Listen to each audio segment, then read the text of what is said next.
very much fitting for ICC to be celebrating all cultures and all traditions. And this is one such tradition that has been with us ever since we formed ICC. So thank you all for coming. Really pleasure seeing you all beautifully dressed, and let us all enjoy this program that Zebaji and the team have put together. So really welcome, and want to introduce you to a couple of our board members here. Dinesh is our main center board member. You, I think, know him. He was part of our senior program before even ICC was formed. Dinesh, thank you so much for gracing us with your presence. Rajshri Rangarajan here is our advisory board member chair. You've all met her. She's really a super supporter of our senior program and other programs that we host here at ICC West Valley. Thank you for coming. And Sushmaji here is our chairperson from ICC Milpitas senior program, and she's here to really enjoy this program. Has always been supportive of such programs that we host everywhere. So with that, I'd like to just hand over back to Zebaji, unless she wants me to say anything specifically, but enjoy the program, and thank you again for all coming. Thank you.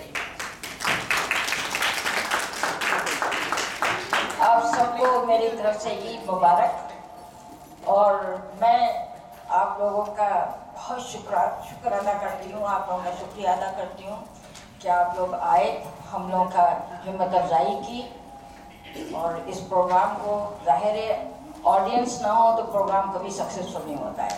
हमारे प्यारे प्यारे audience जिन्होंने दिल खोल के खुशी मनाई है, और ये आईसीसी है कि जहाँ सबकी खुशी, हमारी खुशी है, हमारी खुशी सबकी खुशी है, सब किसी की तकलीफ होती है तो हम उसमें तकलीफ महसूस करते हैं। और आज हम शुरू करेंगे एज़ यूजुअल, जैसे कि हर साल होता है, हमारा प्रोग्राम तिलावत कुरान पाक से शुरू होगा, और उसके लिए मैं यास्मीन को दावत दूंगी। यास्मीन आइए, और अगर पॉसिबल हो तो मेरा ख्वाहिश है कि आप लोग सर कवर कर लीजिए, हेड कवर कर लीजिए। Thank you very much.